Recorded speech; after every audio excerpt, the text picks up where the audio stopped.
Welcome to the No, Summers Woodworking Show. This is Season 4, Episode 9, and tonight we have Chris Henderson. He's going to do a live build. He's in Al Forte's shop, so let's get this party started. I'll start with roll call, and I'll start with you, John. You want to tell people who you are and how they can find you? Okay, I can do that. John Shapner here. I'm up here in central New York where it's nice and toasty these days. I know some of you guys got it worse than me, but that's okay. Keep it. You can find me on Facebook under my name and my YouTube channel, which is Newly Born, under my name. So, there we go. Sounds good. Next, we have Donald. I'm Donald Matthews, the redneck from North Kakalaki, also known as Donald Vlogify's Woodshop on YouTube, my Twitter, Instagram, and all that's up there. I also got a website when it's decided to be up called redneckknowhow.com. Sounds good. And next we have Chris Ahern. Hey guys, I am not Donald. I am Chris Ahern from the Old Cranky Workshop. You can find me here in the shop, or you can find me at the local pub. Also find me on YouTube at Chris the Wheeler. The Old Cranky Workshop YouTube page is alive, and as soon as I get a video done, it will be up and running. And next we have Al. You're muted, Al.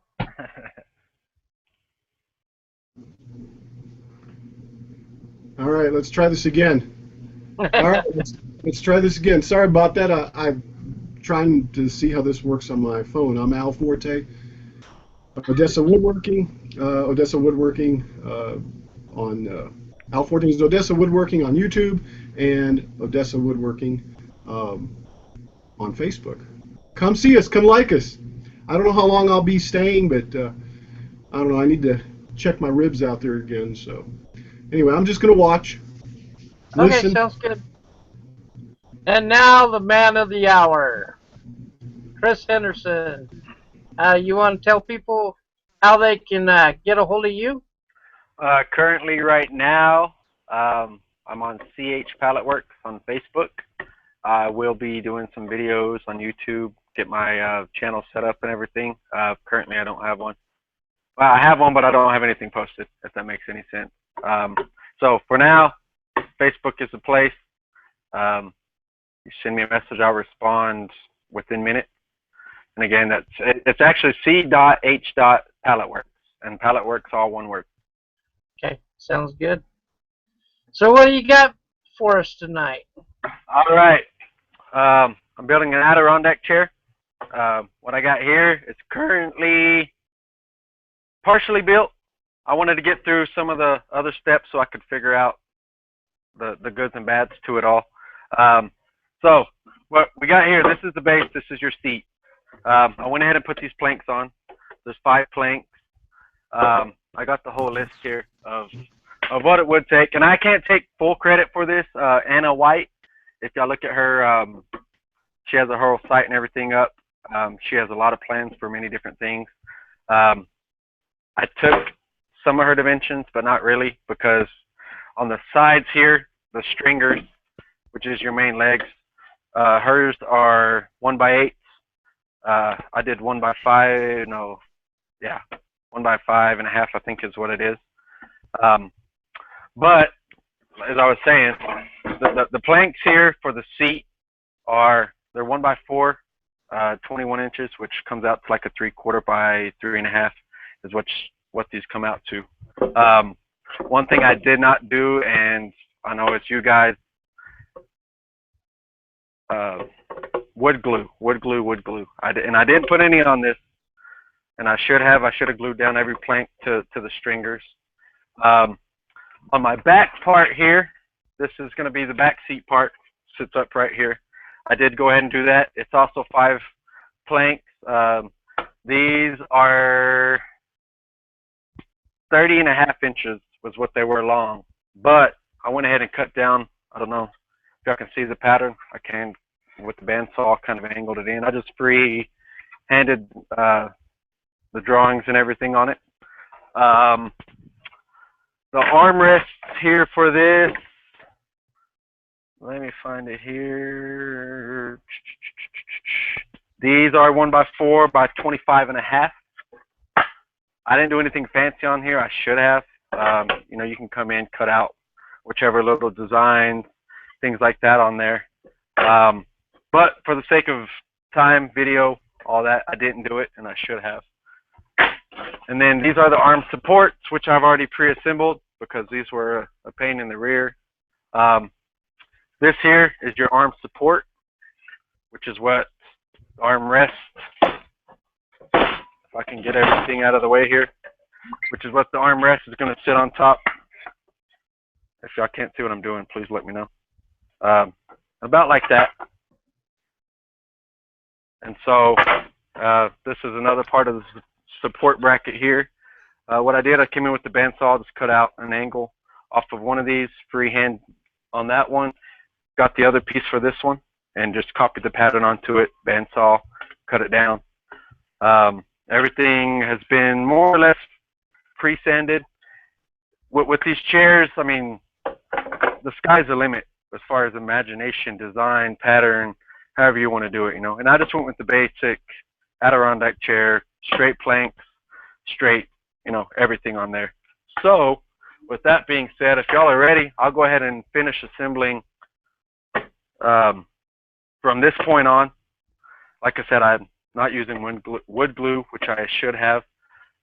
One of the things I did come into a problem with is on this back side that holds these together.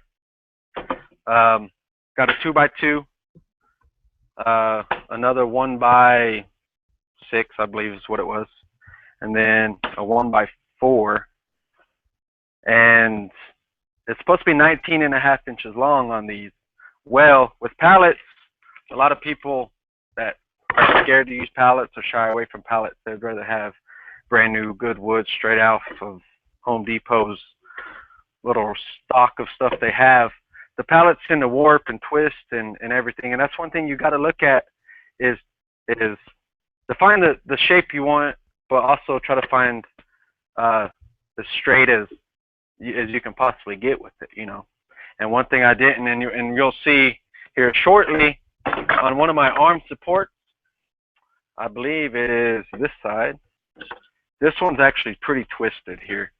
Hard to tell in the camera, I know, but it's twisted. So what it did is it made everything want to bow out this way. And so when I put the back on here, I'm gonna have to do it again once I put it up there. It's got to be clamped and pulled in, which is kind of twisting this part and bending it in. And I don't know who's echoing, but I can hear y'all. So with that being said, let me go ahead. Everything's been pre-drilled. That's one thing, especially with pallet wood, is to go ahead and get everything pre-drilled, or not pre-drilled, but you know, like your pilot holes. If you're going to countersink your screws, which I did not on this one, because pallet wood is, you know, you don't know how long it's been sitting out there, so it splits, it cracks, it does everything. And that was another reason I went ahead and got this far into it, and so that way, if anything cracked, if anything split too far down, I could just already have it built right here, and we don't have to go through the problems and everything. But that is one of the main problems with pallet wood, is that it will split and crack, and it's a pain, but you kind of figure out how to work with it. I'm sure, I don't know how many of you guys have done pallet furniture, pallet projects, you know, small, big, whatever it is. On my page, I have a gun rack I built. It's all out of pallets. There's a few tables on there all out of pallets, which turned out better than I had hoped, better than I figured it would. So, like I said, everything here has already been, let me see if I can get in there. You can see the 3 holes here, here, and here have all been done. And this one goes, of course, this table's super tall. And what I'll do, I can find them here. We're going to use 1 1/4 screws for your arm supports and everything, just because on this stringer right here, it's only 3/4 inch thick, And coming in through here, if you were to use, I mean, even the 1.25 inch, I did notice they did stick out just a little tiny bit if you countersink them too far. So I could have went with the 1 inch screw and it would have been a whole lot better. But anything over 1.25 inches, it's going to push all the way through. I'm sure we can, towards the end of this, get the link to Anna White, her list, the list that we use, the link to her page and everything, if anybody else wants to build one. And hers aren't out of pallets. Hers are out of straight, really good wood. But like I said, with my Pallet Works project, 90% of everything I do is with pallets. So let me go ahead and get these arms. What I'm going to do here is just kind of, I don't know if y'all can see it, but I'm just coming down enough out of here. That way my pilot holes, I can stick it on there and I know it's all going to line up exactly how I had it when I put it together. So let me go ahead and get these on here.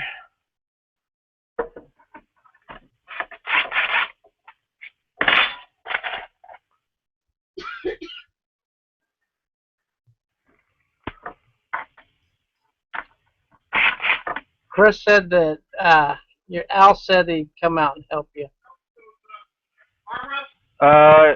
If you want to. What do you want to do? Hold it here? That should be good to go. Let me get out of the way of the camera. We'll go ahead and, like I said, I'm not using wood glue and I should be, but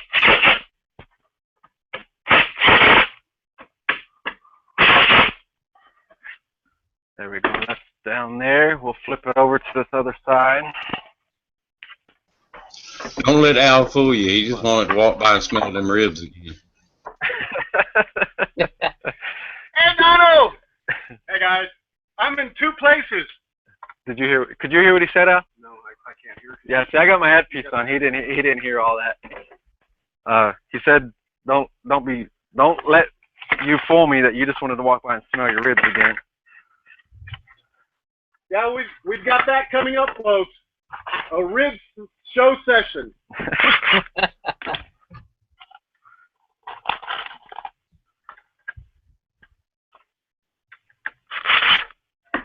I got a question for you. Why aren't you using glue?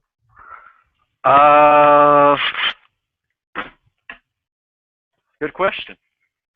Like I said, I should be, and I'm not, which is really bad, especially with pallets, because they have a tendency to want to do their own thing, and I think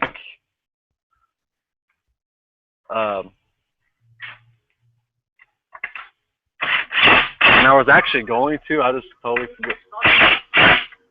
No, some wood glue. I would guess for expediency during the show, but you can always go back and re-glue it later. Yeah, and that's true. And as far as it is in the build right now, I mean, to pull these arms off, this one here is 3 screws, this one here is 3 screws. Yeah. And I mean, I could pop it off, put some glue down, go back. These 2 supports here are just 2 screws. Yeah. Nothing too bad. My battery says it's dying over here for some reason. Always the way. It's going to go south. It'll go south when we're live. It's got to do it. So, one thing I will show you here on this stringer, the angle of it here comes out. It's cut at about a 15 degree. Okay. Then it's straight across. I totally forgot what the length was, but then we come down with another 56 inches. 50 something. I don't think that was that. Okay. 20. Anyways, I totally forgot what the dimensions were, and I had them wrote down, but I did come in and sand it, and naturally you just sand what you write it down on there.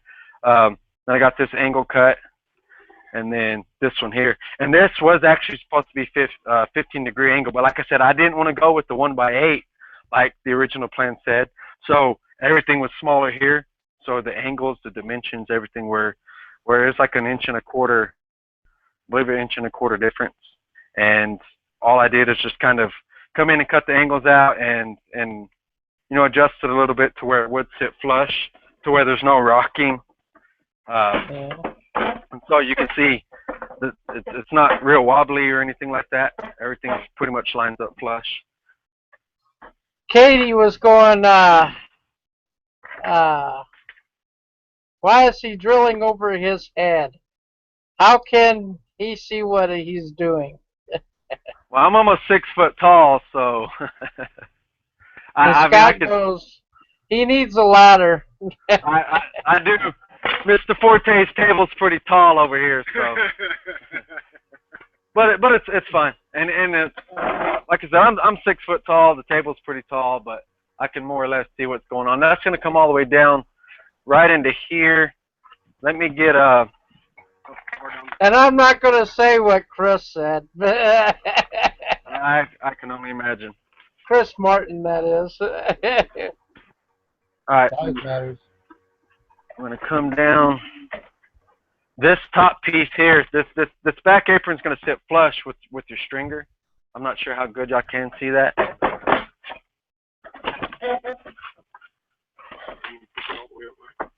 Yeah, and then it'll come up flush against these back planks for the bottom seat. Flush over here. All right. And like I said, all that was already it has the pilot holes and everything in it. So is that going into a back support or? There is, let me get this other side on and I'll flip it around. Okay. Well, I kind of missed on this part, but. It kind of looks like the middle part's on a bracket in the back. So. Yeah, there's a back support here, another back support here, and then it's got the bottom support right here. Okay. Like I said, once we get this adjusted, and then this will have to, as I told you, because the pallet planks are a little warped and everything, and most pallets you get, because you don't know how long they've been sitting out there. So what I'll do is I'll just push this in. It's going to kind of bend it in that way, but then the dimensions are going to be almost right, how the patterns and everything. Push that down. Yeah. When you just going to pull that leg up. Oh no. That's why. There we go. Yeah, sorry about that. I'm serious. We're going to get this one in. I'm going to there. mute you, Dan, because you're getting feedback. I drilled Al's hand into it. He got 2 of them. I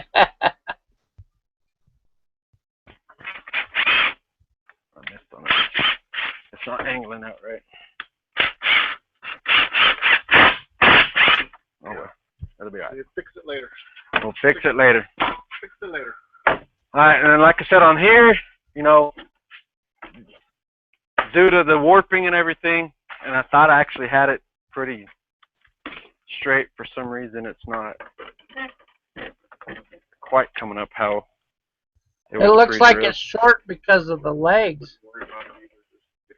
As far as which part? If you look at it the way I'm looking at it, you have the space where the legs are. Like down in here? Or down on this one? If you look at the legs and then you look at the back is where the legs start. Well, see, like are you saying right in here? Uh-huh.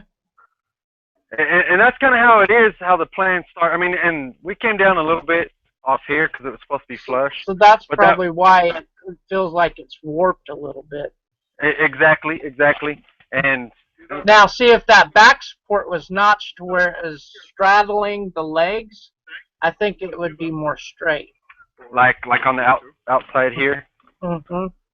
Yeah. What he was saying, Al, was like the way it's in here, and because I had to pull it out, and then, and that's what I had to do yesterday when I got it to where I did have it.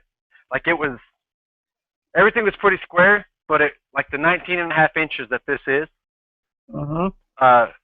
hung over a lot, and so I had to take the seat planks off and then pry this part out a little bit, and then get them down because there was actually an overhang on all the planks on that side. To where it was about a 1/4 inch. Started at a 1/4 inch, came out to probably about 1/2 inch, 3/4 inch, to where they were, you know, where it was coming out like that. So the seat planks were hanging over the stringer when I was screwing everything down, right? Which is not a good thing at all. Good. Let me see. The beauty of pre-drilling. Yeah, this one's a lot more. It's still neat knowing you can make something like this out of pellet wood.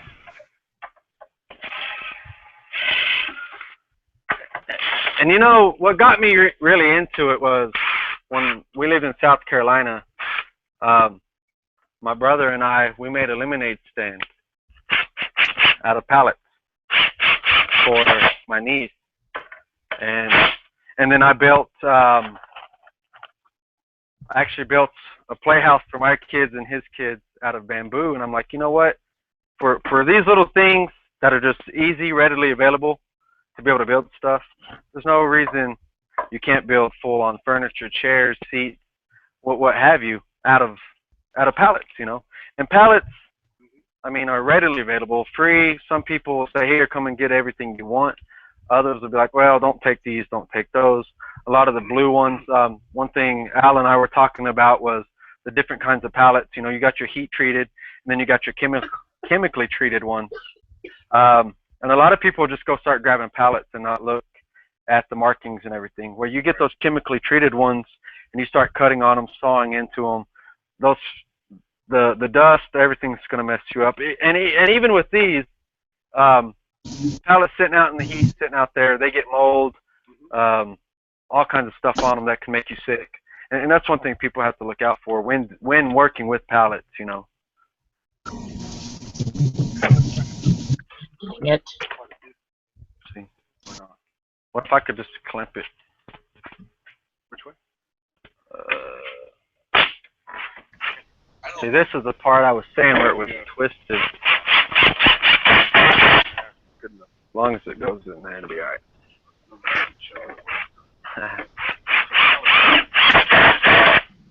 I don't know if I missed it or not, or if I just wasn't paying attention, Chris. What kind of screws are you using on that, bud? See, it's an 8 by 2 inch. You don't need me anymore, right? No, Al, thank you very much. Okay, I don't know if you can see those. yeah, they're coated screws. Okay, cool. And then, go ahead. I was gonna say every pallet around me is all weathered and rotted, so if I tried to sit in one of those, I'd fall right through it. And it's funny you say that. I built a king size bed frame and everything, and I found 2 pallet providers that had really good pallets that I could come in, 5.5 inch widths on them, which was good for the headboard. And those photos are on my Facebook page. But what he wanted after that, and I still haven't gotten, we're still not in communication on everything about it, but he wants a full-on entertainment center for his living room. But he doesn't want it to look like this. He wants it weathered and kind of warped. And I'm like, man, that's going to be a feat. You got your TV on it, all those heavy materials sitting down on there.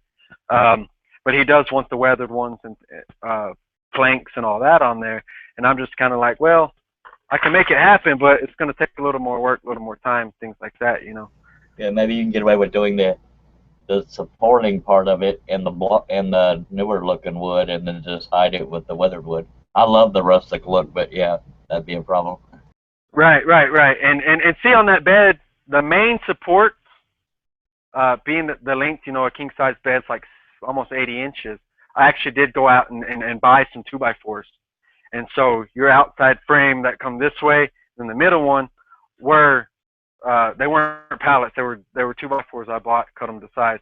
But everything else around it were off of pallets. You know, I found some pallets that they had like 82 inch long. I mean, that's how long they were, the main frames, but they were cut out for the forklift patterns.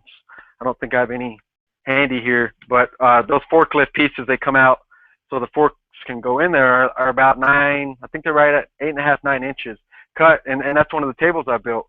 I used that same, but because of where they cut out for the pallet, man, it just made it all come together and just actually pop, and that's one thing, you know, to each their own, as the saying goes, you know. Like you said, you like the weathered look, but you also got to look at the pallet you get. How weathered is it? Is it molded? Is it as soon as I put a screw in there, is it going to crack? You know, things like that. So, well, here's what we got up to this point. And I actually sat in this yesterday. It's sturdy, really sturdy. All I'm lacking here are the armrests. And I did not pre-drill on this because some of our viewers might not understand what I'm talking about. Pre-drill your pilot holes, things like that. So what I was going to do is go ahead. I can sit this on here. I don't know. Can y'all see that very good? We'll come in off the back right here. It's going to come flush even with this part, with this back piece. And then that's going to leave about 3/4 of an inch overhang on the front. So where the pattern, where this is, you know, it does have the overhang, and it doesn't look like that, so that you have to worry about everything being so squared on the front. That way it has the front edge, you know. And like I said, I could have come in and rounded it off, cut it, you know, did some sort of pattern and everything. And I still might, you know, like Chris was saying, you know, you can still take it apart and do what you got to do to it. So I can still, you know, come off with this armrest, round out the front part, and it'll come out just as, you know, just as nice as what it is when it's squared. So let me go ahead and clamp this down so I can get the. Do you ever design and sell plans, or strictly go by plans you find? This is actually the first plan that I've actually used that was not mine. The king size bed that I did, the guy sent me a picture, said, "Can you do this?" I said, "Yeah." So I fabricated the whole thing by myself. Didn't take any plans from anybody else. And do you make plans, or are you like me and kind of go with the flow as you're working with it? Exactly, that's how that was. I mean, I was just like, yeah, I don't like that, so I took it out, put other pieces. I had everything screwed together, and I'm like, you know, how am I going to get this in this guy's house?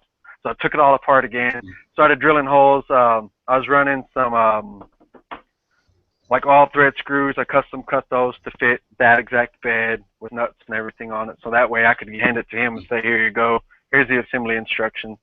And so I've had people ask me for plans. Stuff I've made. I was like, plans? I can build. I had to board this phone, and I figured out how much I could get out of it to build this box, and that's how I decided how big the box was going to be. Yeah, and I actually, I had somebody want a chest like for their kids' toys and stuff, and I looked at some other plans, and I was just like, I don't like these, and she sent me the picture. I want it exactly like this. I said, the problem is if I build it exactly like that, I don't like to take other people's stuff. I don't like to take, you know, I want to put my own touch into there. I want to put my feel, my hands, my everything. So if I'm going to do it exact, and I kind of told her, I said, no, I could do it exactly like that, but it's just kind of redundant to me. I mean, and then she was already kind of throwing some complaints out there of this and this and this and that. I said, well, if you let me put my brain in there on it, I can make it a whole lot better for the same work, same price, whatever have you, you know. And then she finally said, no, I don't want to do that. So I don't know which way she went. But I'm just the type, I don't like to, like I said, I don't like to take somebody else's ideas and try to make it exactly the same and say, hey, look what I did, because I didn't do anything except for copy your ideas, you know. I was thinking of some as I watched you putting those on. The pieces that you're securing on now, those were wider, and you had a little platform a little ways down that are secured to the side piece and the front piece. Then you could make a cup holder. Right.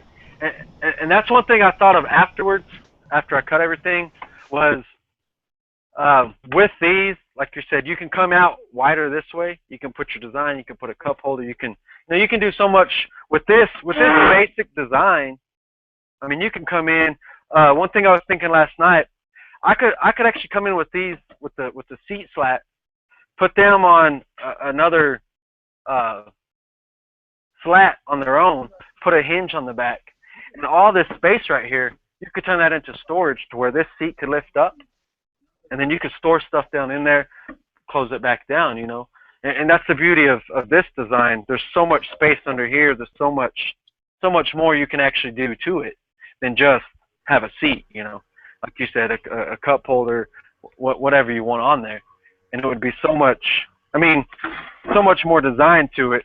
And if you got wood, you know, Lowe's, Home Depot, wherever you buy your wood from, that's all we have around here.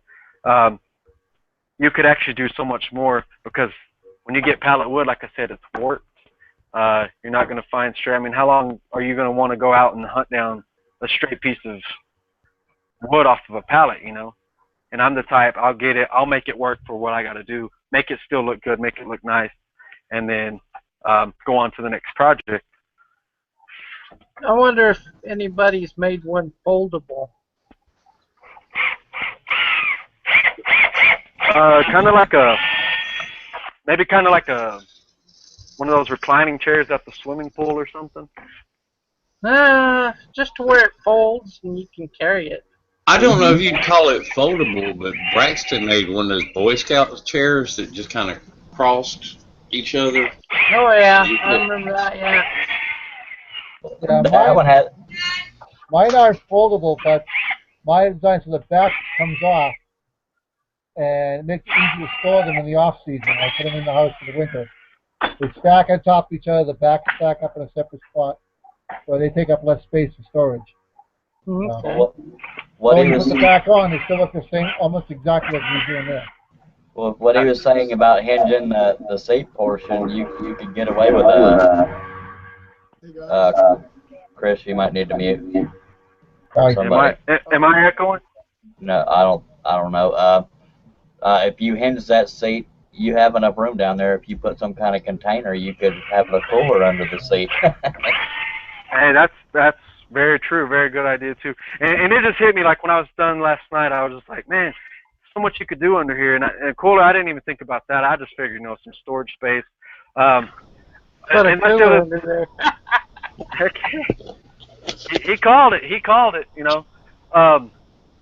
And with this chair, the way the design is, if you wanted to put cushions in there, this will hold up like a seat cushion up to, I think it's about 20 and a half inch, well, 19 to 20 inch seat cushion can go down there. So if you're not wanting to sit on the wood itself, you can put the cushion. And that's one thing that's what gave me the idea about the storage, you know, lift it up, put your cushions down under here, close it down, you know, if you don't want them completely out in the weather or whatever. It may be a blanket, you know, something.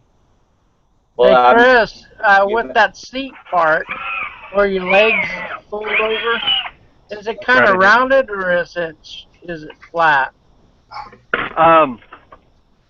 That's the part, and I should have showed y'all that before I put this on there.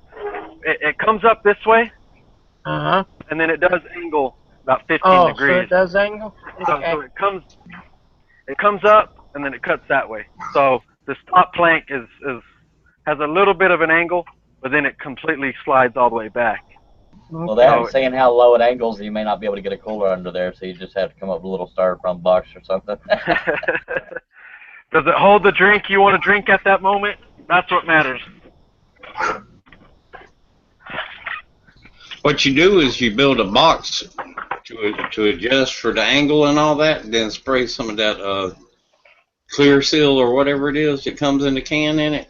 Dump some ice in there, you're good to go. Redneck figure out how to keep his beer cold now. Hey, that's the beauty of wood, man, is your imagination's the limit. So you know, you say I can't go get my Yeti and just stick it under there. No, but I can sure make a box that will hold some beer in there. And come to think of it, in this weather, sitting over a bucket of ice wouldn't be such a bad idea. Put a little fan under there to blow up, you know, cool your under part.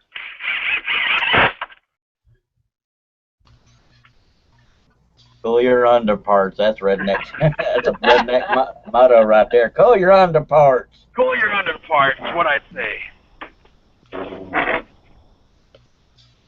That's some of that 110-degree West Texas talk. Jeff wants to know what's the weight limit of this chair? Oh man, don't ask me that one. Any volunteers? Well, Well, you sit down in it. If it starts creaking, you better get up. And that's what it is. I was going to say, the creak is okay. It's the crack that you want to get up from. Right, No, the creaking might just it's be. too late.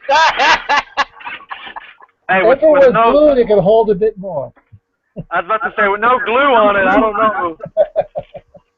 But I did sit on it yesterday. I weigh 150 roughly, and I didn't hear it think make. that chair can easily hold at least 300. I've made Norm's version of the Adirondack chairs a couple 100,000 times, and let me just say that if I can sit in that, I can sit. Anybody can sit in it, because I'm a pretty damn big boy.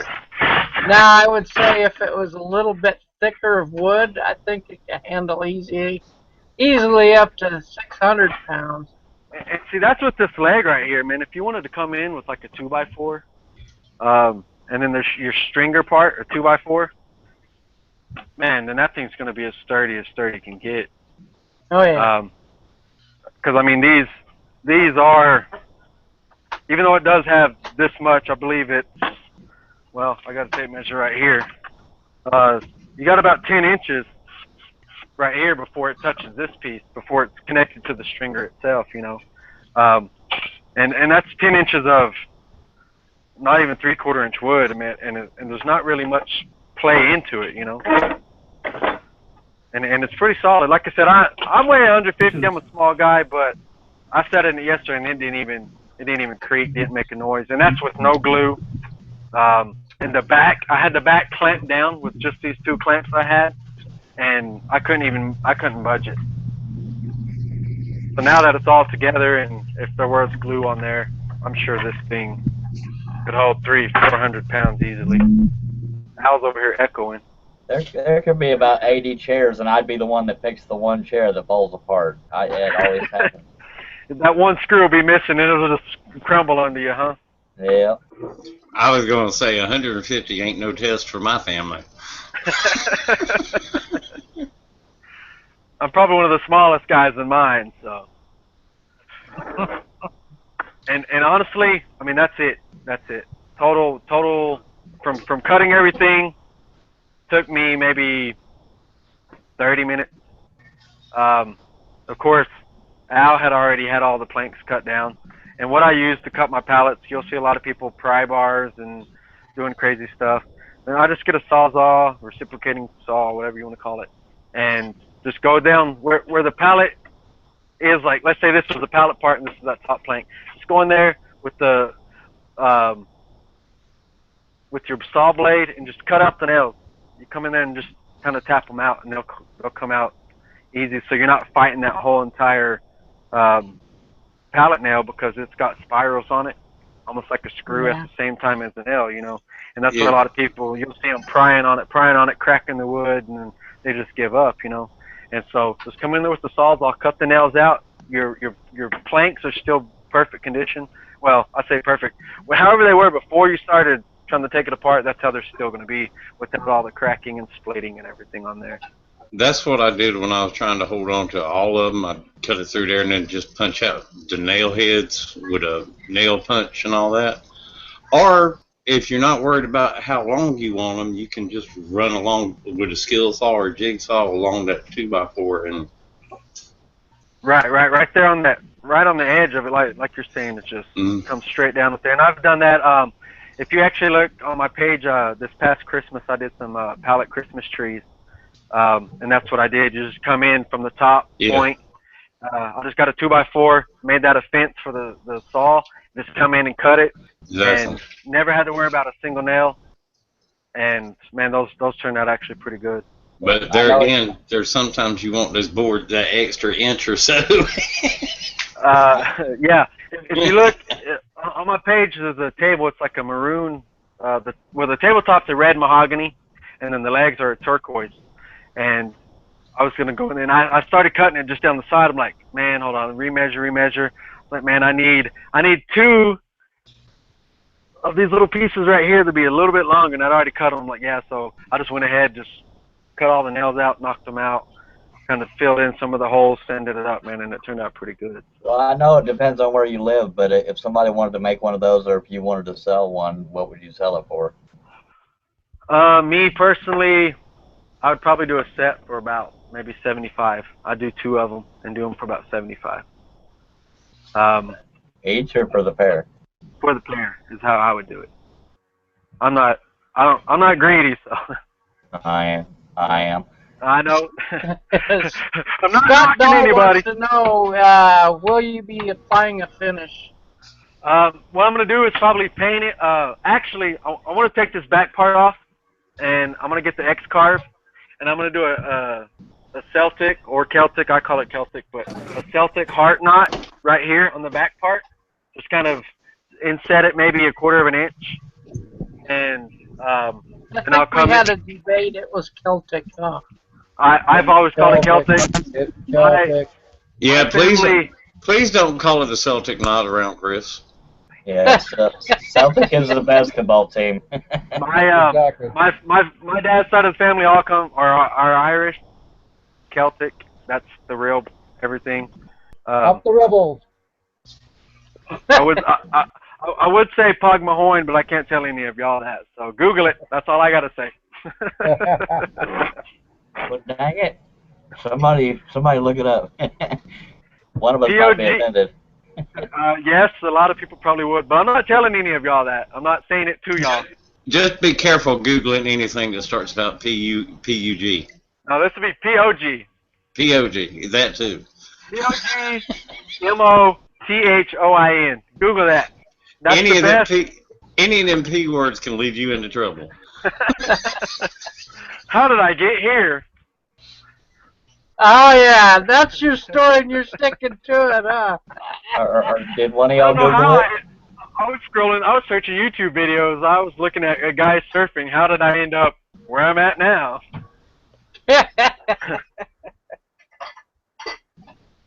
But yeah, to finish off, like I said, I'll do a Celtic heart knot right here. Is what I want to do. Is carve it in there. I'll probably come in with either a white, maybe a turquoise, depending. A lot of people are into this turquoise distressed look. I'm not a fan of turquoise, teal, any of that. But hey, it's not what I want, right? It's what everybody else wants. So do that, or I was thinking maybe do a white, and then on when I carve in here, probably do it green, or a color that'll stand out a lot. So yeah, there will be a finish over it, just paint. I've seen a few people have actually went in and stained the whole thing. It's a little more than I want to do at this moment, especially for just a little project like this, you know. Applause. Very good job. I thank you guys. That's So- what might be about the Adirondack. Yeah, there's so many variations. There's no one single design saying this Good job, is it. Chris. Good job. Good job, Chris. Thank you, guys. Yay, Chris. We got Gerald Vance over on Facebook. He's watching the show, and he wants to make a comment, so we're waiting on him. Uh-oh, is that a good comment or a bad comment? I don't know. We'll see. Yeah. When someone says, hold on, I want to make a comment, and then they wait a minute, that might be a bad thing. I don't know if any of you guys know Gerald Vance, but he makes really nice, fine furniture. Oh, so he's gonna put me through the ringer. Is that what he's He saying? goes, the weight restriction would be based on the weakest point. So Well, that's a whatever the given. weakest point would be. Right here, maybe? I don't know. Well, Kind of a I guess given. without it being sat on, the weakest point would probably be the front legs, but sitting on it. I would say it would be the back legs. Yeah. Well, not necessarily the back leg, but the back seat or the back support, because the back legs are fastened in like 3 or 4 places, or at least. Show myself. Go for it. Okay.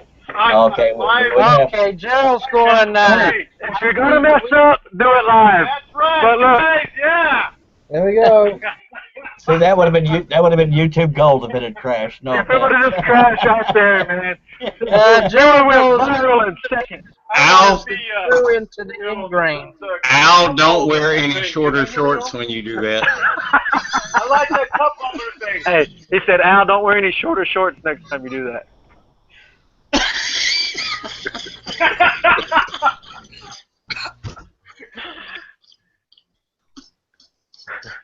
Sorry, folks. I was giving you a peek show. Okay, so now he needs a beer and a couple of dollars. He said you need a beer and a couple.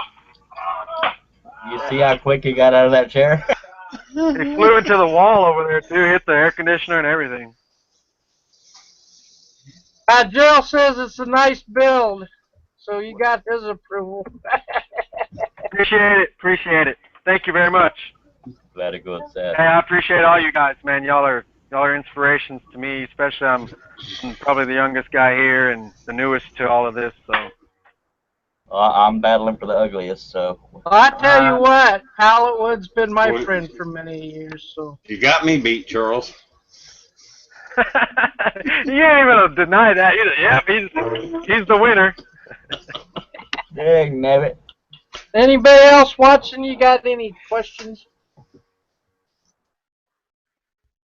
Let's see. Jeff goes, add Harbor Freight 999 wheels and an axle to move around the backyard. Hey, that's a good idea. Guess you put it on the back end so you can just tilt it and move it, huh? Or in the front, yeah.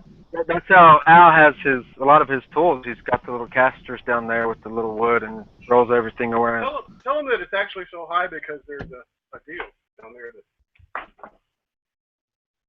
Oh, they were saying to put some wheels on this and just roll it around. Yeah, like that. Yeah, tilt it backward and go. and that's how Al's, a lot of his big tools, his saw, everything has it. Just kind of lift it and be able to roll. Not only would you have a cart, but you'd have a chair. Actually, can they hear me?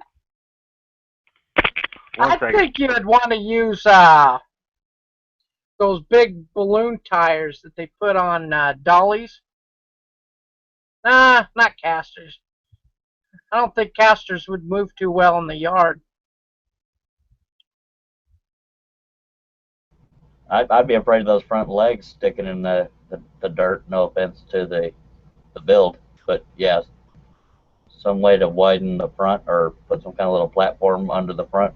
I don't know. Just might keep it from sinking. Maybe one more piece across the front underneath the two front legs. Yeah. I think Sound like a good excuse spot is when you're in a swamp. Sound like a good excuse for a concrete patio to me. Yeah, if you're on a concrete patio, I'd say it'd be great. Yeah. But if you're in a soft yard and you're kind of heavy like I am, you'd be prying that thing out of the yard. Well, then you just save some of the offcuts stick up under your legs. I mean, did I shrink or did y'all get bigger or what? always have a stretch of 2x4 going from the front to the back, and that would actually give you more support from sinking. just throw a sheet of plywood up underneath it. I think you're all just over-engineering the daggone thing. You know, I weigh close to 400 pounds. I sit in my Adirondack chairs almost every day, and I do not have a problem sinking into the ground. And I'm in my property sits real low, and I get flooding in the springtime and whatnot. But I don't ever have to worry about having to, take a forklift and get it out of the mud. Okay. I don't know. I personally haven't built any of those, so what do I know? I do like the wheels idea. No sound from you. Let's say I do like the wheels idea. Yeah, I like the wheel idea. That way you can just wheel it around. Have an axle on the back with those dolly wheels. Yeah, Harbor Freight sells those pneumatic tires and wheels for like $5-6. Yeah. So it would be very cost effective. I think there's a sale on them right now for about $3.99. So that'd be a great time to grab some. Nah, Let me see what I can find here. Yeah, I just got my magazine the other day. Oh, $9.99 for a 13-inch. But anyway, yeah, I would definitely want a pneumatic wheel anyway. Alrighty, I'll see you guys later. I don't know. You ain't gonna, this time of year, you ain't gonna catch me sitting out in the yard long anyway. Unless I got a water hose sitting there. Put it on Now, your at night I can see me sitting down in one of those, but during the day here, forget you, boy. It's too hot. Did you lose your sound? Who? Yeah, there's no sound coming from Chris.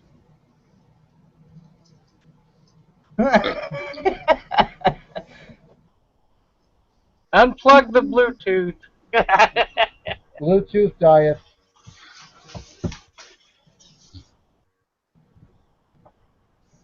Let's see here. Katie says she needs to stay away from Harbor Freight for a while. Why is that, Katie? Everything I've ever bought from Harbor Freight was a piece of crap.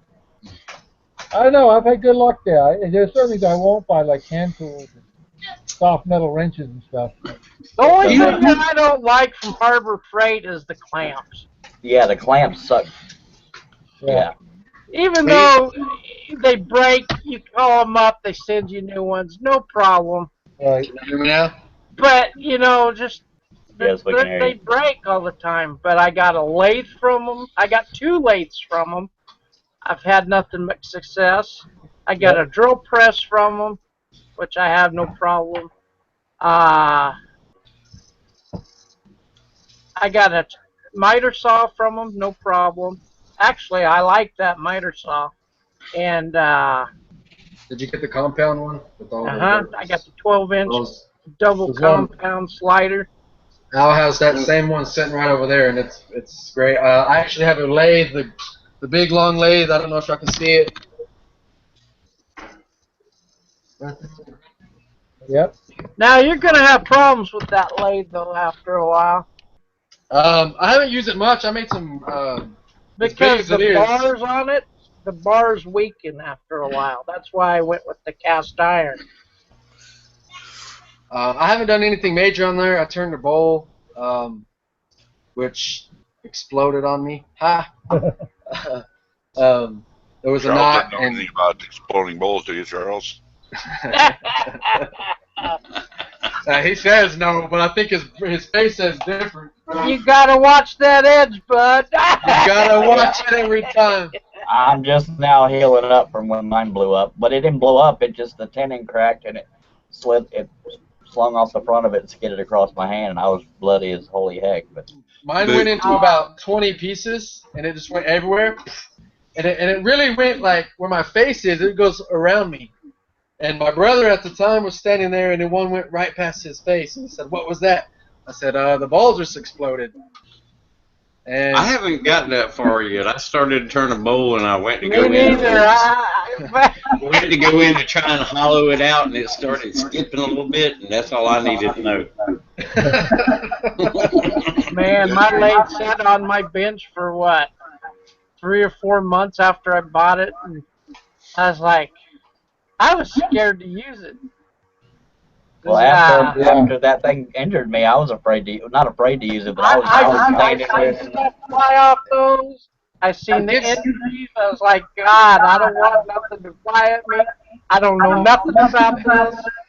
Well, Then I got into turning, and I was like, this is pretty cool, man. you learn respect real quick when those things explode in your face. Yep. I was Chris. So I went. Instead of doing the bowls, I turned around and started doing fishing lures, little rings on it, like with the bowl. Chris, I think it's you that's echoing, or maybe not. I muted him. Sorry, Chris. After mine wasn't a real bad injury; it just looked bad because I bleed easily. Don't go there. Ah, 'cause you's a whale. I have old man skin, but anyway, after that happened, I've had one blowout where it knocked the plastic out of my face shield because a pole hit me right in the face. Thank God for face shields. Oh, And Lordy. And then the next day is when that thing skidded across my hand. So I literally got to where I was saying out loud, even if you're not a religious fellow, you're hitting that power switch saying, please, God. And then you find yourself not necessarily standing the way you should for a little bit. You're trying to get out of the way if anything happens. And then you get comfortable with it, and all of a sudden you hit a catch or something, and it jumps a little bit, and you're right back to I always looking at the wood to make sure it ain't punky looking, you know? Because you know if it's punky or if it's got a split in it, you know it's going to catch something. So I think that's what happened with mine. Was it had a crack down it. I believe it was oak, and there was just a little split, and I'm like, might be able to get past it because it wasn't very much, man. We're talking maybe like a quarter of, maybe an eighth of an inch was that crack, how deep it was. But man, it caught and boom, and I was ducking down on the ground, and people were running, and I didn't know what was going on. We were picking up pieces everywhere. I was like, no, I'm not, no more, never again. Well, people were asking me, when mine blew up, people asked where well, it didn't, like I said, it didn't really blow up. The tenon cracked, and people said, did you cuss when it hit you? I said, I was more mad that the bowl went flying than hurting myself. Right. When I was picking up pieces, I'm like, man, I was almost done. My brother's like, you were almost dead. I'm like, but I was almost done. Hey, Charles, Jeff wants to know what face shield do you use around the lathe? I'll go get it. I don't know the name of it. Something, but I'll go grab it right quick. Alrighty. See, that's another one. All I got is the goggles. I haven't messed around with getting a face shield yet. So as soon as it starts jumping a little bit, I'm done with it. I got a nice face shield. It's black, and the shield itself is embedded in kind of like a frame, so it ain't floppy at the bottom, you know. I mean, because I bought a Harbor Freight one, and I was like, look at this thing. It's so flimsy that I'd get hit no matter what. So I bought a nice one. It kind of looks like one of those gaming shields. Yeah, that's it.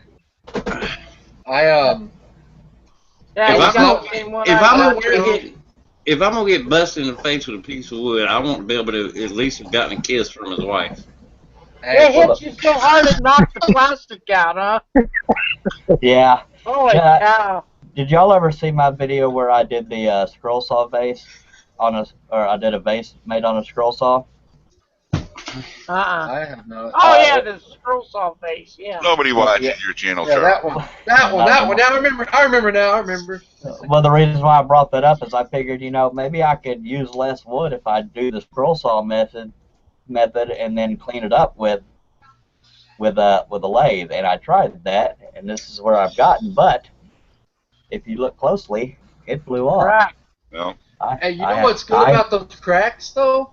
If you could get some like turquoise or something and inlay that, oh man, that would be awesome. Right now it's just got a bunch of glue, but I might be able to get something in those little bitty cracks. But I'm afraid to do the other part, but this is eventually what it's supposed to somewhat look like. That thing looked like the Liberty Bell.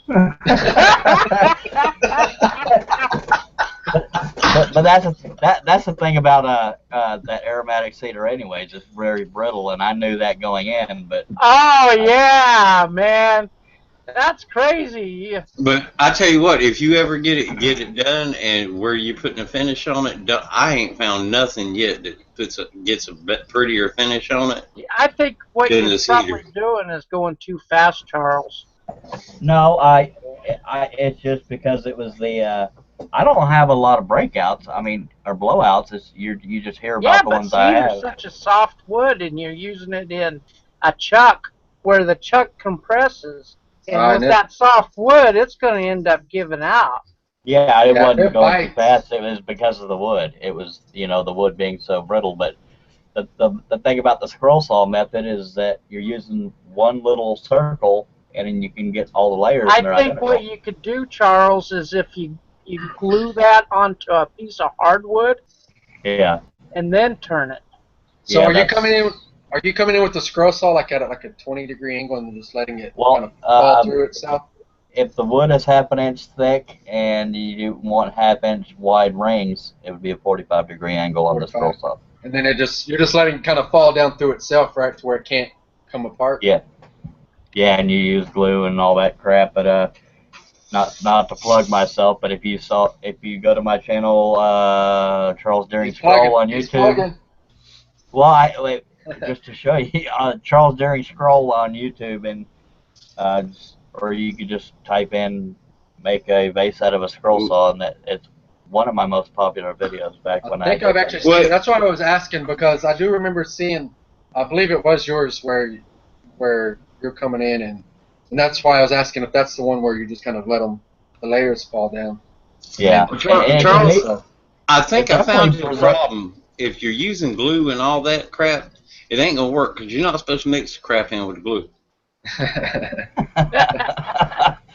But the neat thing about it is you're just using a piece of wood this big. You're not having to glue a bunch of different, pieces of wood together to make this one bowl. This was all made out of a piece of wood this big, and the angle you cut it comes out. You can stop it shorter and have a wider base and all that kind of crap. But right. Hey, that's better than I could have ever done. And like I said, man, I've seen a lot of people like inlay with like turquoise or some sort of stone. Man, I think that would. That's probably a good idea. But one thing I love about the scroll saw method is that you get the repeated pattern. But right. As long as you glue it back without twisting it just a little bit. Yeah, or you could twist it. Some people like to do that. This is an example of not being sanded or lay turned yet. Mix you some Purple Heart shavings or something like that with some CA glue or epoxy as a filler. I'm a little nervous about putting that back on there since it's already cracked and real thin. But that's what that little hand sander is good for. You just make sure your sweat and blood's in it. Okay, we got a question, guys, from JP Woodworks. He wants to know, what tools do we use? Do we use regular tools or we use carbide? Which one do we prefer? On a lathe, I only use carbide. I told him I have both, and I prefer both of them for different tasks. I can't get a grip, no pun intended, on the lathe tools. All I can use is carbide, but go ahead. Well, I know, but that's because you only had carbide to start with. Yeah. He was one of the lucky few, that got the shot with the carbide. But the regular tools, I like them. I could probably get better detail out of a skew on certain things. I also have the diamond tip carbide, which is a detail tip. But so I don't know. I got a tool for whatever I want to do, and I prefer using both. I've only used high-speed steel ones, and I'm quite happy with them. I originally got a set from Harbor Freight, and I can't keep them to keep it edged for nothing. But then I'll let you finish, Jones. Yeah, I got Benjamin's Best, a set of those from MLCS, I think it was. No, not MLCS, Penn State Industries. And that holds the edge real nice. And it doesn't take much to sharpen them. So right. I'm real happy with those. Right. And you also got to think, with the carbide tip, they're pretty much just like a scraper. You're going to get a lot of fine dust. Where with a traditional, lathe tool, I have high speed still, and I get bigger shavings just using those, and I don't have so much dust flying in my face when you're using a shearing cut instead of a scraping cut. Right. You want it. I like shearing a lot better than scraping. Yeah, there's definitely advantages to traditional tools. I have traditional tools, but I have some Benjamin's Best and some Harbor Freight, but I have more experience, although I haven't been lathe turning that long. I seem to get better results with the way I'm doing it with carbide, and that's why because I tried to use a bowl gouge. That thing was catching every 2 seconds. It's probably operator error, the angle I was trying to use it at, but to me, the carbide spoke for itself. They're designed to use it on a level surface, so I learned it quicker, I guess. Hey, Charles. Your hand learned real quick. Charles, Jeff Robinson brought up a point. Uh-oh. Get yourself some cactus juice and harden that wood. It'll be easier to turn. Oh, that's true. I've always, you see all these guys talking about stabilizing wood. I've never seen anybody stabilize aromatic cedar. And I've wondered why, because it's very, very soft. But it also might take away from the beauty of it, I don't know. But once you find away the crusty outside. I don't think it would, but I don't know. I've never turned cedar. I mean, I think cedar is smells very cheap, and it's I love the color of cedar. Yeah. I've turned some Peter Pan cedar. Can't make Okay, so that's what you're doing wrong. I've turned some cedar pins, but when you use the paint on it, you're stabilizing it anyway. The FCC is going to shut this video down real quick. Yeah. Oh, this is about to happen. We're never going to let Donald live that down. I've turned some Peter Sims. No, Peter Pans. And actually, well, never mind. That Hey, sounds Charles, really painful. since you got your Yes. big lathe up and running, you want to show it? Do I want to what? You want to show some work on it next week? I don't have the technology. Railroad. Why? I have a desktop computer. Okay. And I'm scared. You're scared. Come on, Charles. I turned my pen and video recorded it and then just talked everybody through it. Yeah, do a recording and then just Well, I walk can them talk you through through it. a blowout. Come on, we want to see you do some turning. Okay. God, I hope I don't forget.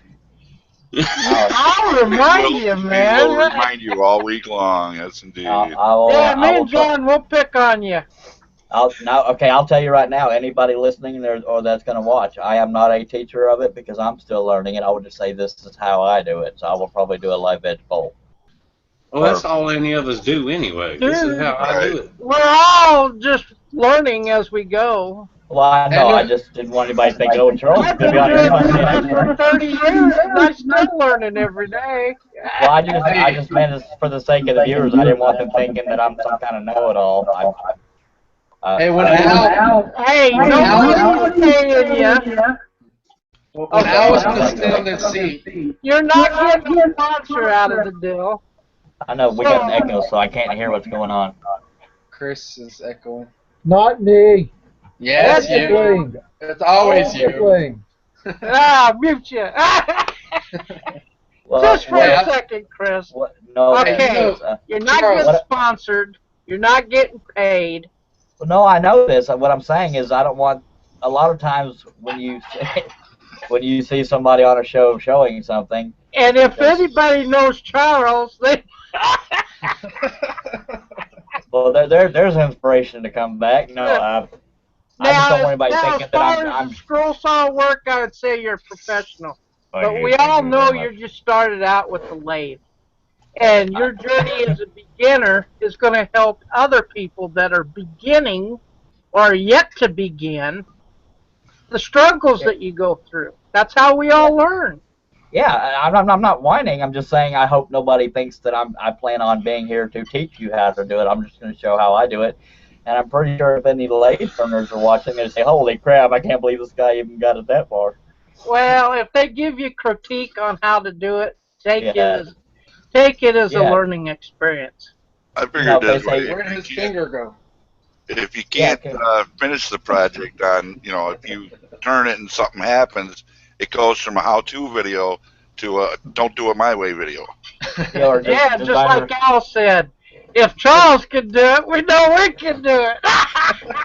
I've had a lot of people comment on some of my videos about they liked my videos because I do show where I screw up. So. Oh, I do too. But all you viewers, y'all see what I got to put up with every week? Just saying, send money. Hey, the reason I did this in advance is so that y'all couldn't see how I screwed up, because we're on a time limit here, and I would go in and edit the crap out of that. And I even when I do try to tell you things on this video, I could be wrong on some of it. I'll just say what I think I know. Well, hey, I was hoping Al would sit on this and it would fall apart. That way I could say, well, this is how I do it, so y'all shouldn't do it that way. That's pretty much right. See how I did that? Yeah, don't do that. Don't. Take 2 years, glue. The thing I like about this concept is you're going to learn either way. You know, either you as the presenter are going to learn, the audience is going to learn. It's a win-win. Even if you goof it up, you still win. Yeah, I tend to learn a lot of things the hard way, but no, I He said, look, these are the only fingers I got. I know a lot of meat cutters learned the hard way. Oh, Charles is the learn by doing, and you know you're not going to learn unless you're doing. So I hear you. do it. Well, I can give Donald crap because he said he hadn't really gotten into bowls yet, but there again, I may not be all that good at it. But are you into bowls? He's into Peter and bowls. I can't I fit was- into bowls, so I was going to tell you all ago, just don't turn no Peter Bowles. I don't know how to respond to that, G, right there. We But killed yeah, that, do we killed that bowl, question real Charles. quick. Sorry, guys. I'm never saying do a pen, and I'm like, no more pens. Yeah. No, the only woods, and this is probably fine. I think the only woods I have available to try a bowl on is live oak, which is surprisingly prettier than I thought it would be, and walnut. So it'll be either walnut or live oak. Do some walnut. Man, Charles, you got to do walnut. Well, the only drawback to the walnut, it is very punky, so you may see a lot of the sapwood part just crumble off because Right. that goes flying. Yeah, sap. I wish I could do it live, but unfortunately I can't. I don't know. Well, why can't you? Can't you move Because- your computer out there? It'd be covered in dust. I have a desktop computer and tower and all of that. I don't have the. I thought all I had to do was buy a real long cable to plug my webcam into, and I could just bring it out there. But no, somebody said after about a certain amount of feet, video quality goes away. You got about 150 to 200 foot, and then that cable's just your signal. I was told 10 Like my feet because I tried. I had a cord that was 50 feet long, and I couldn't get any kind of signal outside. Really, only this little 50? room. Yeah. 100's pushing it, but For a USB cable? For your webcam? It was some kind of cable that extended the factory cable. I mean, if I busted a hole in my wall right here, maybe. hey, we were just talking about rebuilding the wall with pallets, anyways, last week, right? Yeah, I mean, I would love to be able to. I mean, right now, my shop's a complete and utter mess. For some reason, the remote control that makes it clean itself is not working. So it's probably a good thing. Yeah. You're a poor broke YouTuber, so we Yeah. can't afford to hire anybody to clean up the shop. I used to be gung ho on. I didn't used to be a hoe. I used to be gung ho on. I heard a gun ho. That too. A gun ho. M's bad words. Anyway, I used to do videos all the time, but they were 99% scroll sawing. But once I picked up the lathe, and my mojo for taking the time to video stuff just kind of went away, and I apologize for anybody this was done to me. I'll eventually pick it back up, but It's because you moved up a little in life, so you're like, nah, forget the video. Forget your followers. well, no, I actually appreciate. I don't want to call them followers because it makes it sound like I'm royalty, but yeah, I mean people that are subscribed to me, I appreciate it, and I will get back into YouTube. I just. Well, there's been a few things I've turned. I think I know what Charles is talking about. You plan on video, on recording it, but you get in there and you get started. You kind of get lost in doing that turning, and you forget about everything else. Oh yeah. Well, I think then that's I with got. a lot of projects, really. It's just, you just kind of like, I forgot about the video even being going, and, Well, I think and part of now the it's just a reason mess. I think part of the reason is I got so used to teaching when it came to scroll saw that when I was doing something I didn't know that much about, it didn't compute to me to You tape got it, your even mind though, on even though I that. don't have to. But yeah, because I don't have with scrolling. I mean, with a lathe, I don't have the ability to teach, but I know you don't have to teach in order to have YouTube videos. I just got so much into that mode that I think that I involuntarily just stopped filming because I didn't know what I was doing. Well, Charles, you want my opinion? I'm not sure, do I? Does it have anything to do You're the with Peter kind of Pants? person that is afraid to show your mess ups. No, I'm not afraid at all because I want people to Well, I know. mean, you're just talking about how you don't want people to critique you No, on I don't how want you people do to. things. No, I don't want. I didn't say I don't want people to critique me. I don't want them to think I'm teaching. If I was afraid to scroll my shoe ups. Thanks, Donald. I wouldn't have showed you how this bowl blew up, but you know. Okay, well then just I'd do some videos, man, if I were you. Okay. And I know you're the kind of person that also that gets into something. You're in your zen, you're in your mojo there, you know, and you just want to focus on that, and you don't really care to share it. Yeah, I got no problem at all with people seeing me screw up because and I'm not saying other people do, but I don't claim to be this master pro at anything. And some people call me a master on a scroll saw, and I can't call myself that because I feel arrogant. So I just say I've been doing it a while. Oh, I'm a master pro at screwing up. Peter Turner. That's not where I thought you were going. I'm glad you raised that. I called it out, though, Charles. No, I got no problem Anyway, with Charles, next week have us a video, and then you can walk us through it, and then if we got questions, we can ask you. Okay, for the viewer's sake, I will go and grab the bowl that number 1 is live edge, number 2 is someone just slipped across my hand. Right. Holy cow. What was that, Chris? I think that was Charles. Yeah, that was Charles. Sounded like a tugboat. I think he's got now his mic's messed up, so he can't do the video anymore. I think it was his mind. I think the gears in his mind was working so hard to try and get out of it that it caused some kind of magnetic field there around his head. Wow. You hear what Steve Fritz said? He says, I show screw-ups all the time. I call them my videos. Exactly. Well, anyway, guys, that's all we got for this week. I know Charles is going to pretty much show you what kind of wood he's going to be using for his show next week. But that's all I have for this week. I want to thank each and every one of you for joining in and watching. I want to thank each of my panel members for being on the show tonight. And Chris, I want to thank you for doing a build this week. It's much appreciated. Hey, I appreciate you guys for having me. Like I said, y'all, you guys are way more experienced than me, and to have me on here for something, I mean, that's more than I can ask for. Yeah, we're getting a lot of feedback on you, Chris, because I see the microphone on your thing going up. I want to thank Krista Wheeler for all the feedback and echo. Yeah, thank you, Chris. Charles's gears, giving us the magnetic pulse he gave us. This is the bowl that squared up my hand, but that's a live oak. You can either call it live edge or natural edge. But the fact that it was a lot of super glue. Yeah, we got feedback from Chris. I think Chris has his volume up real high or something.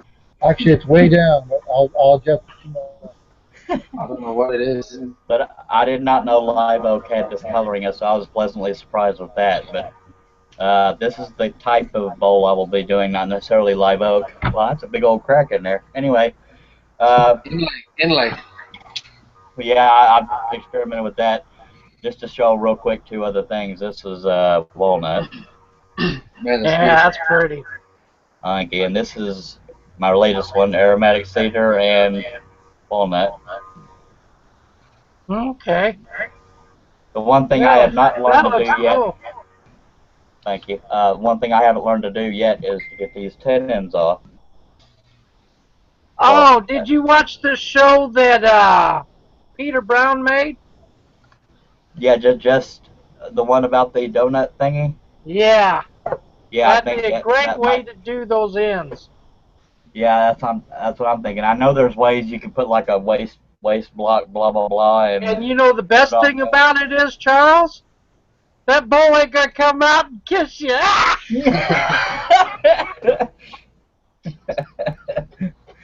Anyway, I like this is the type of bowl. I don't know if it'll be or not, but that's the type of thing I'll be doing as a Okay. video if I can find good enough wood.